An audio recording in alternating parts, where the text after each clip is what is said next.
Hello everyone, welcome to my class. Today I am going to discuss about analytic function and harmonic function. सबसे पहले हम discuss करेंगे इसमें analytic function क्या है, हार्मोनिक फंक्शन क्या है, फिर इसके मैक्सिमम डिफरेंट टाइप के क्वेश्चंस हम सॉल्व करेंगे. तो सबसे पहले एनालिटिक फंक्शन क्या है. तो डेफिनेशन की बात हम नहीं करते, डेफिनेशन बुक में है, हम सीधी बात करते हैं कि एनालिटिक फंक्शन क्या है. तो कोई भी फंक्शन एनालिटिक होता है अगर वो वन वैल्यूड हो किसी भी पॉइंट z नॉट पर. मतलब a function is said to be analytic at the point z naught if it is differentiable. z naught के जितने भी नेबरहुड हैं, जितने भी पॉइंट्स उसके आसपास होते हैं, उन सब पर अगर वो डिफरेंशिएबिलिटी प्रूफ कर दे और कॉची रीमन इक्वेशंस को सेटिस्फाई कर दे तो हम उस फंक्शन को क्या कहते हैं, एनालिटिक फंक्शन कहते हैं. ये कॉची रीमन इक्वेशन को कैसे सेटिस्फाई करता है, डिफरेंशिएबिलिटी कैसे प्रूफ करते हैं, ये सब अभी हम क्वेश्चंस में डिस्कस करेंगे. अब बात करते हैं कि अब देखिए किसी भी पॉइंट पर हो सकता है कि z नॉट के जो नेबरहुड हैं उनमें कुछ पॉइंट पर वो डिफरेंशिएबल हो लेकिन कुछ पॉइंट पे डिफरेंशिएबल ना हो.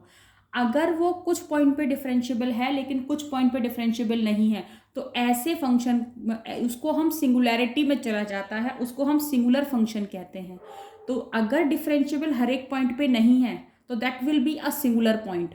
लेकिन अगर वो हर एक पॉइंट पे जो उसके नेबरहुड है उन पे डिफरेंशिएबल है तो उसको हम एनालिटिक फंक्शन कहते हैं. चलिए अब हार्मोनिक फंक्शन की बात करते हैं. A function which possesses continuous partial derivatives of first order and second order. First order derivative भी आप कैलकुलेट कर सकते हैं, सेकेंड ऑर्डर डेरिवेटिव भी आप कैलकुलेट कर सकते हैं, और साथ में वो लैपलेस कंडीशन को भी अगर सेटिस्फाई करता है तो उसे हम हार्मोनिक फंक्शन कहते हैं. अब लैपलेस कंडीशन क्या है वो भी हम डिस्कस करेंगे अभी न्यूमेरिकल्स में. तो सीधी सी बात है कि किसी भी फंक्शन को if you have to prove कि ये हार्मोनिक है तो आप डायरेक्टली उसको लैपलेस कंडीशंस को वेरीफाई करा दो. तो वो हम क्वेश्चंस में करेंगे, मैक्सिमम क्वेश्चंस हम सॉल्व करेंगे. चलिए फर्स्ट क्वेश्चन क्या है कि find the values of c1 and c2 such that function fz is equal to, ये इक्वेशन दी है, इज एनालिटिक. मतलब आपको c1 c2 की वैल्यू फाइंड करनी है और इट इज गिवन कि fz इज एनालिटिक. एनालिटिक है इसका मतलब वन वैल्यूड भी है, डिफरेंशिएबल भी है, कॉन्टिन्यूस भी है, और फाइंड करना है एफ डैश जेड.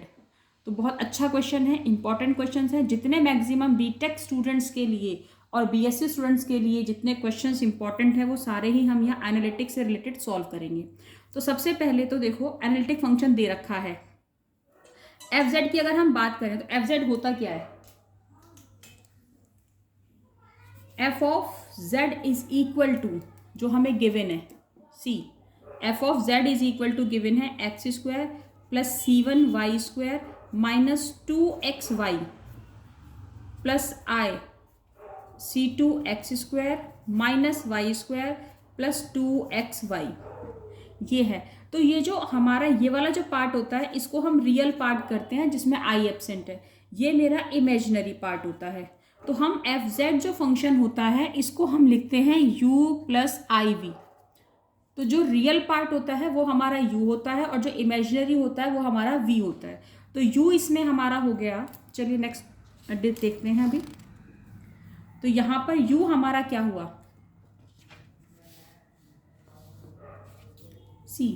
तो u यहाँ पर है हमारा x square plus c1 y square minus 2xy और v है हमारा c2 x square minus y square plus 2xy. तो सीधी सी बात की एनालिटिक के लिए मैंने आपको बताया कि कोई भी फंक्शन एनालिटिक है तो इसका मतलब वो कॉची रीमन इक्वेशंस को, CR कंडीशंस को सेटिस्फाई करेगा. तो CR कंडीशंस हमने अभी आपको बताया था कि CR कंडीशंस की मैंने यहाँ पर ये इक्वेशंस लिखी थी कि del u over del x is equal to del v over del y होना चाहिए and del u over del y is equal to minus del v over del x होना चाहिए. तो ये कंडीशन इसका मतलब सेटिस्फाई होगी ही होगी क्योंकि क्वेश्चन में मेंशन है कि इट इज़ एनालिटिक.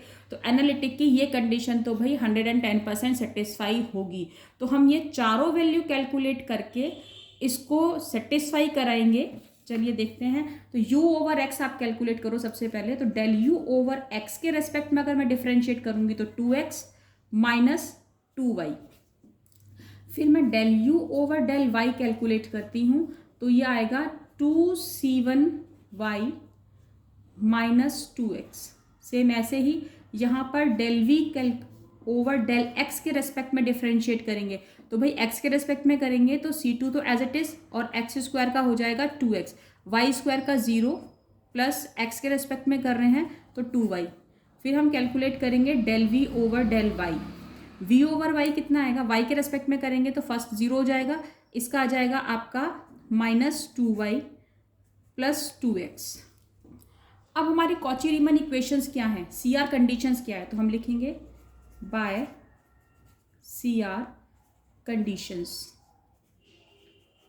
भाई सिंपल सी बात है, एनालिटिक है तो CR कंडीशंस वेरीफाई हो रही हैं, तो हम उसको डायरेक्टली लिखेंगे by CR conditions del U over del x is equal to del V over Y.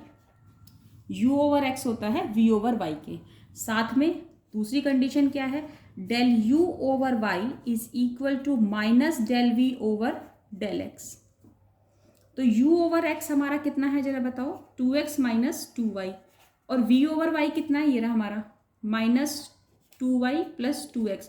तो जो हमने ये चारों वैल्यूज कैलकुलेट की वो हम इन दोनों इक्वेशंस में पुट करेंगे,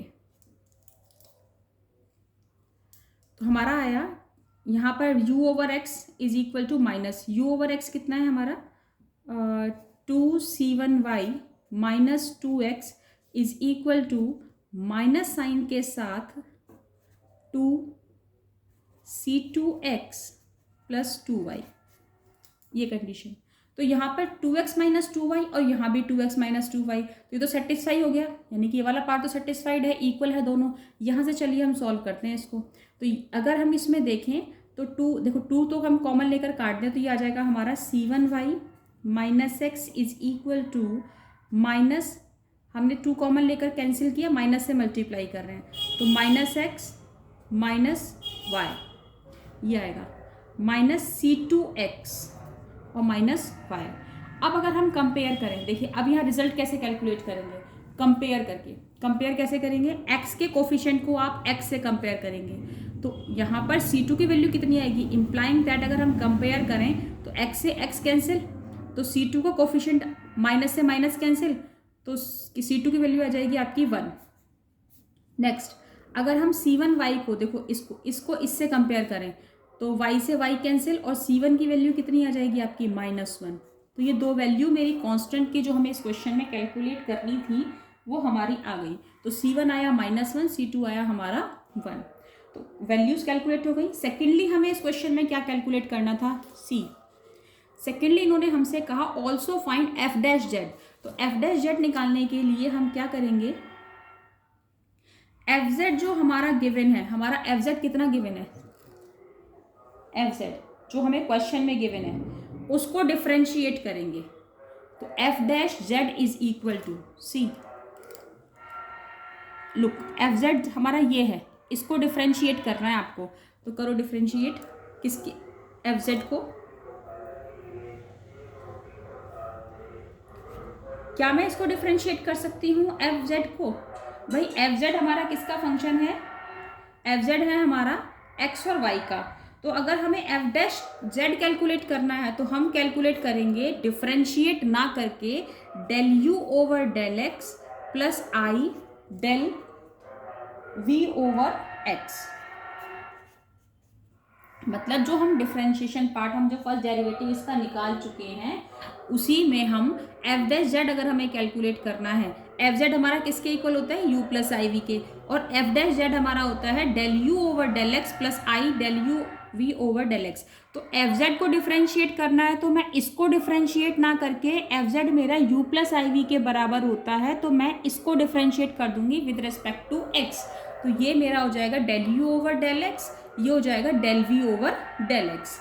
अब मैं इसकी वैल्यूज इसमें पुट कर देती हूँ, तो u ओवर एक्स भाई मेरा कितना आया था, अभी हमने कैलकुलेट किया है c, u ओवर एक्स मेरा ये कैलकुलेट किया था, तो मैं यहाँ पुट करूँगी कितना है 2x माइनस 2y, फिर plus i del v over del x, v over x मेरा ये है कितना 2c2x प्लस 2y, ये मैंने पुट किया। अब आपको क्या करना है, इसमें जब आपने वैल्यू पुट कर दी तो हमने C1 C2 की वैल्यू हम कैलकुलेट कर चुके हैं, तो C2 मेरा कितना आया था 1, तो C2 को आप इसमें 1 पुट कर देंगे। तो ये हो जाएगा 2x माइनस 2y प्लस आई 2x प्लस 2y। अब सीधी सी बात है कि हम इसमें क्या करेंगे कि 2x और ये 2y के साथ कॉम्बिनेशन बनाएंगे, 2y और 2x के साथ कॉम्बिनेशन बनाएंगे। क्यों? क्योंकि z जो फंक्शन होता है वो हमारा होता है x प्लस आई वाई। तो मैं इसको पूरी इक्वेशन को x प्लस आई वाई की फॉर्म में कन्वर्ट करूंगी, जिससे कि पूरा क्वेश्चन जो मेरा f डैश z है वो z की फॉर्म में ही रिजल्ट देगा। तो हम क्या करेंगे, पेयरिंग करेंगे। तो 2x अब प्लस 2iy और फिर माइनस 2y प्लस 2ix के साथ पेयर बनेगा।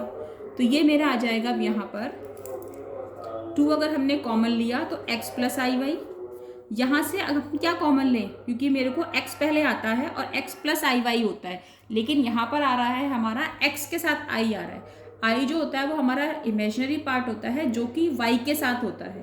तो i को y के साथ लाने के लिए हम क्या करेंगे, इसमें मैं 2i कॉमन ले रही हूँ।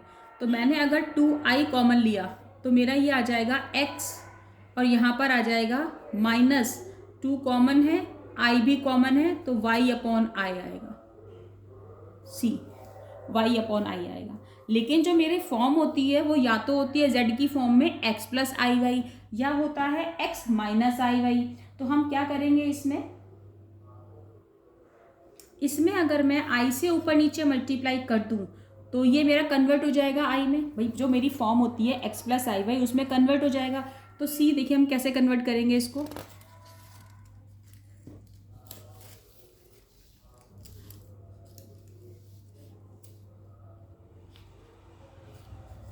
मैं इक्वेशन फिर से लिख रही हूँ जो हमारा आया f dash Z is equal to 2x plus i y plus 2i मैंने कॉमन लिया था तो x minus y upon I.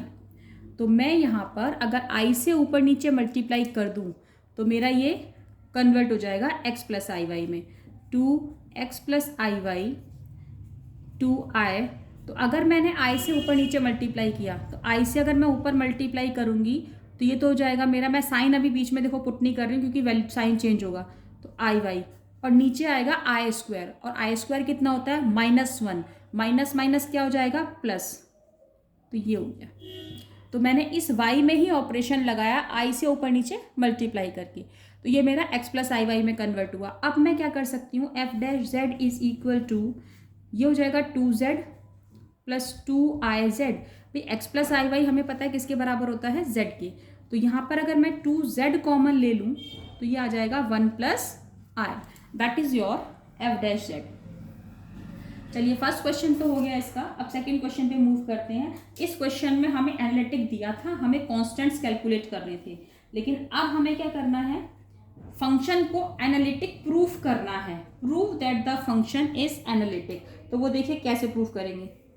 Next question number 2, prove that function sine hyperbolic z is analytic. ये हमें एनालिटिक प्रूफ करना है।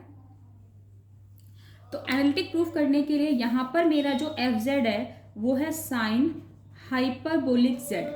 तो अब हमें ये पता है कि साइन हाइपरबोलिक z को हम क्या लिख सकते हैं, साइन हाइपरबोलिक z मेरा होता है, z को अगर हम कन्वर्ट करें तो x प्लस आई वाई, और x plus i y sine hyperbolic x plus i y. सी साइन a प्लस b का हमारा फॉर्मूला क्या होता है, sine a cos b plus cos a sine b।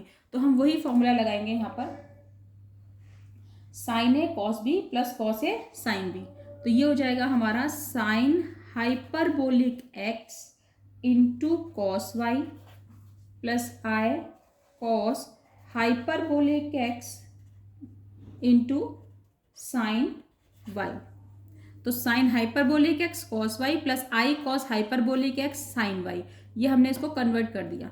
अब हम क्या करेंगे, इसमें ये मेरा एफ जेड है, एफ जेड को मैंने x और y में कन्वर्ट किया because z is equal to x plus i y, z की जगह x plus i y place किया और हमने इसको कन्वर्ट किया। अब हमारे पास अगर किसी फंक्शन को एनालिटिक प्रूफ करना है तो सबसे पहली बात कि जो साइन और कॉस होते हैं, देखो वो कॉन्टिन्यूस फंक्शन तो होते हैं, तो उसको प्रूफ करने की ज़रूरत नहीं है। डायरेक्टली हम लिखेंगे कि sine and cos is continuous function. Analytic की दूसरी कंडीशन क्या है कि it must be one valued, it must satisfy all it must satisfy Cauchy-Riemann equations and it must be differentiable at every point in the neighborhood of z0। तो सबसे पहली बात कि हम ये कॉन्टिन्यूस तो है। अब Cauchy-Riemann इक्वेशन सेटिस्फाई करते हैं। Cauchy-Riemann इक्वेशन मैंने आपको बताया था क्या होती है, del u over x is equal to del v over y। तो मैं इसको सबसे पहले u और v फाइंड आउट करेंगे। तो देखो एफ जेड होता है, भी हमने पीछे क्वेश्चन में भी डिस्कस किया था, u प्लस आई वी। तो u प्लस आई वी है, तो हमारा जो रियल पार्ट u है वो तो हो गया कॉस वाई, चलो मैंने कॉस पहले लिख दिया, साइन हाइपरबोलिक एक्स, यानी कि ये तो मेरा u है और ये मेरा v है, और v मेरा हो जाएगा cos hyperbolic x into sine y. अब कुछ नहीं करना, हमें u ओवर x निकालना है। u को x और y दोनों के रेस्पेक्ट में डिफरेंशिएट करेंगे। x के रेस्पेक्ट में डिफरेंशिएट करेंगे, देखो cos y तो एज इट इज रहेगा, और साइन हाइपरबोलिक का डिफरेंशिएशन होता है हमारा cos हाइपरबोलिक x। फिर हम निकालेंगे u over y। u over y आपका आ जाएगा, y के रेस्पेक्ट में अगर कर रहे हैं तो cos y का डिफरेंशिएशन हमने पहले से पढ़ते आ रहे हैं माइनस साइन वाई, और sine hyperbolic x as it is रहेगा। अब v को करेंगे del v over del x, अगर निकालेंगे x के रेस्पेक्ट में कर रहे हैं तो cos हाइपरबोलिक का, यहाँ पर बड़ा इंपॉर्टेंट पार्ट है कि cos हाइपरबोलिक का डिफरेंशिएशन साइन हाइपरबोलिक होता है, माइनस नहीं आता, हाइपरबोलिक में माइनस नहीं आता। तो ये हो जाएगा आपका sine hyperbolic x sine y, और ये होगा आपका del v over del y is equal to, y के रेस्पेक्ट में अगर कर रहे हैं तो cos हाइपरबोलिक x हमने एज इट इज रखा, और साइन y का हो जाएगा आपका cos y। अब रीमन इक्वेशन क्या है हमारी, u ओवर x होता है आपका डेल v ओवर y के, and del u over y होता है आपका minus del v over del x के। तो u ओवर x हमारा कितना है, cos y cos hyperbolic x is equal to v over y है हमारा cos hyperbolic x into cos y। ये हमने ऐसे पुट किया, cos hyperbolic x cos y दोनों बराबर है, तो Cauchy-Riemann इक्वेशन यहाँ पर सेटिस्फाइड है। सेम ऐसे ही डेल u ओवर, ये जो del u over del y, sorry ये मैं लिख चुकी हूँ, u ओवर y की वैल्यू मेरी कितनी है, minus sine y sine hyperbolic x is equal to minus v over x यानी कि ये, तो minus sine hyperbolic x sine y। तो सी दोनों ही कंडीशन वेरीफाई हो रही हैं, तो Cauchy-Riemann इक्वेशन वेरीफाई है। साइन कॉस हमारा कॉन्टिन्यूस फंक्शन है, डिफरेंशिएबल भी होता है, तो ये फंक्शन हमारा क्या हो गया, एनालिटिक। तो हम इसको कह सकते हैं यहाँ पर, हेंस क्योंकि कंडीशन सारी वेरीफाई हैं, f Z is equal to sine hyperbolic z is analytic function. Done. तो सेकंड टाइप का क्वेश्चन भी हमारा हो गया। फर्स्ट क्वेश्चन में एनालिटिक गिवन था, हमें कांस्टेंट कैलकुलेट करना था। सेकंड क्वेश्चन में हमें एनालिटिक प्रूफ करना था। अब हम बात करते हैं एनालिटिक के। देखिए बहुत सारे क्वेश्चंस हैं इसमें अभी। हाँ, एक चीज़ और बहुत इंपॉर्टेंट पार्ट, कि कोई भी फंक्शन एनालिटिक है तो उसको हम दो तरह से हम कह सकते हैं, कि उसको हम होलोमॉर्फिक भी कह सकते हैं। Analytic function is also known as holomorphic, क्योंकि समटाइम एनालिटिक ना लिखकर लिखा होता है prove that the following function is holomorphic. तो holomorphic is the synonym of analytic function. तो नेक्स्ट एक बहुत इंपॉर्टेंट क्वेश्चन है, उसकी फॉर्मेशन में बता रही हूँ। Discuss the analyticity of the function. सी नेक्स्ट क्वेश्चन।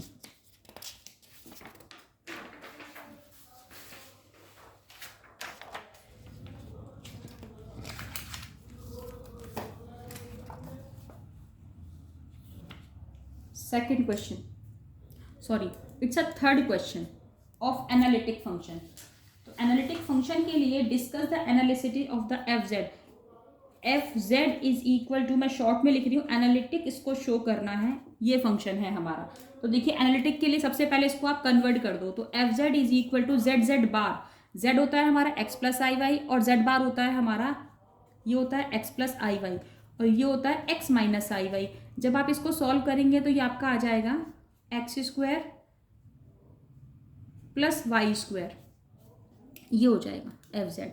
तो एफ जेड आपका x square plus y square हो गया।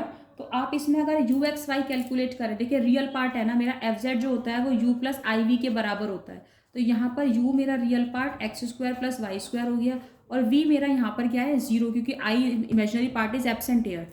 तो अब हम इसको del u over del x निकालेंगे तो कितना आएगा 2x, del u over del y निकालेंगे तो कितना आएगा 2y।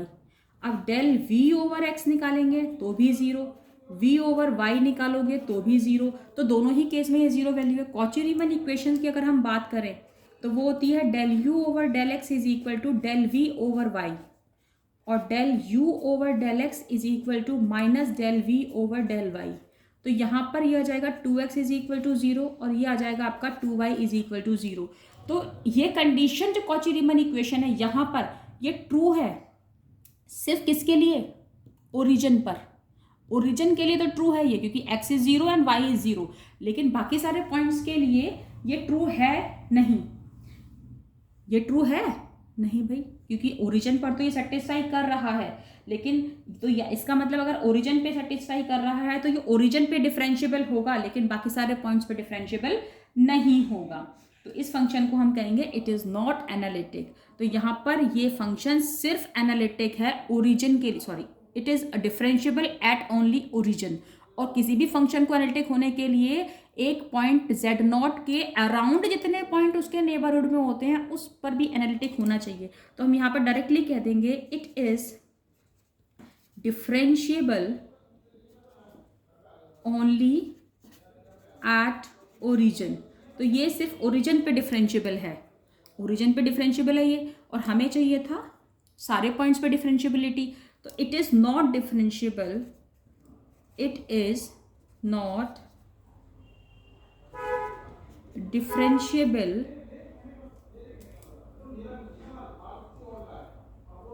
except origin। तो ये ओरिजिन को छोड़कर किसी पॉइंट पे डिफरेंशिएबल नहीं होगा। तो हेंस हम कह सकते हैं फाइनली कंक्लूजन हमारा ये है कि it is not analytic. Done. अब एक टाइप का क्वेश्चन और है जिसमें हमने, देखिए मैंने 2 टाइप डिस्कस किया, एक में हमने एनालिटिक नहीं लिया, दूसरे एनालिटिक गिवन था, दूसरे में एनालिटिक हमने प्रूफ किया, तीसरे में हमने एनालिटिक नहीं था वो प्रूफ किया। तो एक और लास्ट टाइप का क्वेश्चन है जो मैं डिस्कस कर रही हूँ, इसके बाद एनालिटिक से रिलेटेड जितने क्वेश्चन हैं आप इजीली कर सकते हैं। तो नेक्स्ट क्वेश्चन हम लेके चल रहे हैं, verify F Z is equal to, verify करना है F Z is equal to x y square x plus i y upon x square plus y की power 4, where F of 0 is equal to 0 is analytic और not. ये हमें बताना है कि ये एनालिटिक है या नहीं। तो देखिए इस फंक्शन को अगर हमें एनालिटिक बताना है, ये फंक्शन हमें दे रखा है, तो सबसे पहले तो देखो रियल और इमेजिनरी पार्ट अगर हम इसके अलग कर लें तो f Z is equal to होता है हमारा u प्लस आई वी। तो u मेरा क्या होगा, रियल पार्ट। रियल पार्ट क्या होगा, जिसमें i नहीं है, तो i नहीं है तो वो मेरा आ जाएगा x square y square upon x square plus y की पावर 4, और v मेरा आएगा x i y cube upon x square plus y की पावर 4। अब देखिए कॉची रीमन इक्वेशन सेटिस्फाई कराते हैं तो हम कह देते हैं कि फंक्शन एनालिटिक है, लेकिन कॉची रीमन इक्वेशन इस केस में डिफाइन करना, डिफरेंशिएट करना थोड़ा सा मुश्किल होगा। तो इस टाइप के क्वेश्चन को डिफरेंशिएबिलिटी शो करने के लिए यहाँ पर हम del u over del x जो कैलकुलेट करते हैं, वो डिफरेंशिएबिलिटी का जो फॉर्मूला हम यूज़ करते आ रहे थे, जो हमने 12th स्टैंडर्ड में पढ़ा, उस डिफरेंशिएबिलिटी के फॉर्मूले को यूज़ करेंगे। तो u ओवर x हम किस पॉइंट पे कैलकुलेट करेंगे, u x 0 minus u 0 0 upon में एक्स, वेयर एक्स की जो लिमिट चलेगी 0। Same u over x calculate किया, similarly u over y calculate करेंगे, फिर v ओवर एक्स कैलकुलेट करेंगे, v ओवर वाई, सेम इसी फॉर्मूले से।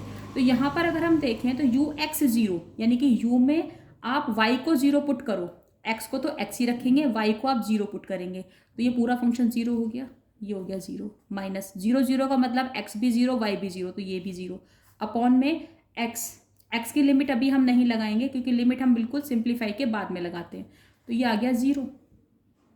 सेम ऐसे ही u ओवर y अगर हम कैलकुलेट करें तो u y में अगर हम कैलकुलेट कर रहे हैं तो x हमारा 0 हो जाएगा, y आएगा, तो u 0 0 अपॉन में y टेंस टू 0 लिमिट पर। सी ये भी देखो u 0 y, x को 0 पुट करना है, y एज इट इज, तो 0 0 0 पर भी 0 अपॉन में x, sorry it's y not x, and y tends to 0 limit, it will be 0।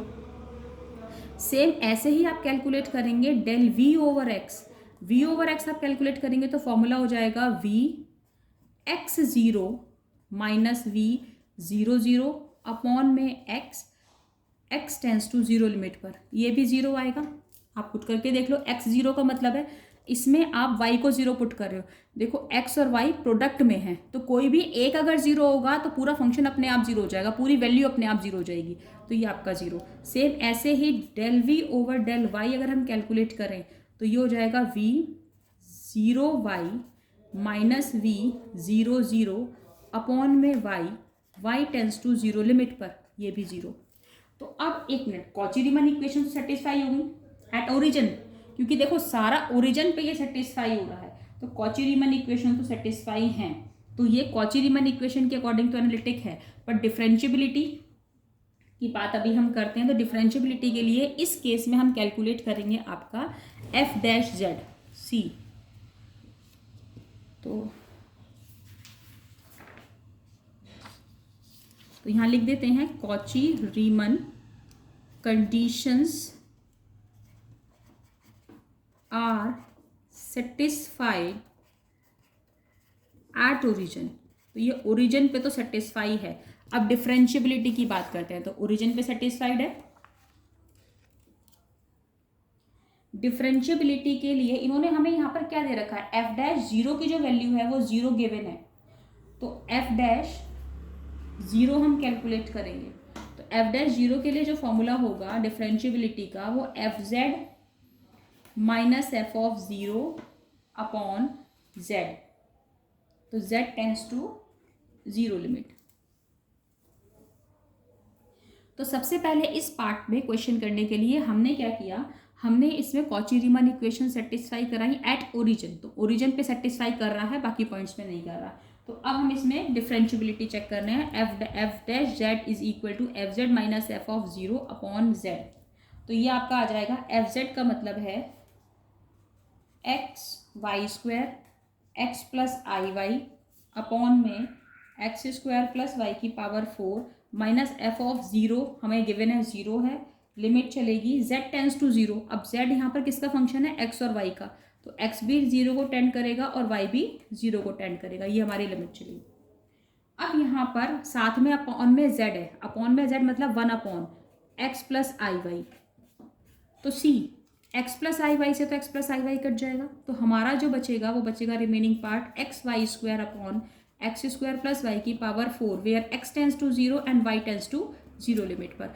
अब यहाँ पर ये सबसे इंपॉर्टेंट पार्ट है कि हम 2 पॉइंट पे चेक करेंगे। देखिए अगर हमारा डिफरेंट पॉइंट पर हमें सेम वैल्यू मिलती है तो फंक्शन डिफरेंशिएबल हो जाता है, लेकिन डिफरेंट वैल्यू पर या डिफरेंट कर्व पर अगर हम कैलकुलेट कर रहे हैं, बात में दोनों को एक ही बात है कि अगर मैं डिफरेंट कर्व पर इसको सेटिस्फाई कराऊँ या डिफरेंट वैल्यूज़ में पुट करूँ उन कर्व के अलॉन्ग, तो वो अगर सिंगल वैल्यू मिलती है, सेम वैल्यू मिलती है तो हमारा फंक्शन डिफरेंशिएबल है, लेकिन अगर डिफरेंट रिजल्ट मिलता है तो वो डिफरेंशिएबल नहीं है। तो अगर मैं कैलकुलेट कर रही हूँ एट 0, अगर मैं 0 पर कैलकुलेट कर रही हूँ, किस पर, y इज इक्वल टू 0 पर कैलकुलेट कर रही हूँ, तो y को अगर मैं 0 पुट करूँगी तो f डैश 0 की वैल्यू तो फिर देखो 0 आ गई। लेकिन अब दूसरा पॉइंट अगर मैं कर्व ले रही हूँ x is equal to Y square, तो x की जगह यानी पूरा फंक्शन अगर मैं इसको x में कन्वर्ट कर दूँ, यानी वाई स्क्वायर की जगह पर अगर मैं x पुट कर दूँ या भाई देखो, या तो मैं इसे x में कन्वर्ट कर दूँ या मैं इसे y में कन्वर्ट कर दूँ। तो यहाँ पर अगर हम ये x is equal to Y square अगर हम लेट कर रहे हैं तो हमारा फंक्शन आ जाएगा x square upon x square plus x square. तो ये आ जाएगा हमारा 1/x² upon 2x²। X square से एक्स स्क्वायर कैंसिल, तो 1/2। अब देखो यहाँ पर तो वैल्यू आई मेरी 0, यहाँ आई 2, तो हमें डिफरेंट वैल्यूज इसमें मिली। तो डिफरेंट वैल्यू अगर हमें मिल रही है तो इट इज़ नॉट डिफरेंशिएबल, यानी f(0) डजंट एग्जिस्ट। तो function is not analytic, function is not analytic, so it is not analytic. तो यहाँ पर मैंने 3 to 4 टाइप के क्वेश्चंस डिस्कस किए, जिससे एनालिटिक के फर्स्ट केस हमने डिस्कस किया जिसमें फंक्शन एनालिटिक था, सेकंड केस डिस्कस किया जिसमें एनालिटिक नहीं था, फोर्थ केस में हमने डिफरेंट क्वेश्चन यूज़ किया जिसमें हमें f(0) is equal to given था 0 के, तो हमें ये बताना था कि ये फंक्शन एनालिटिक है या नहीं। तो नेक्स्ट वीडियो लेक्चर में हम हार्मोनिक फंक्शन के और Taylor's and Laurent series discuss करेंगे।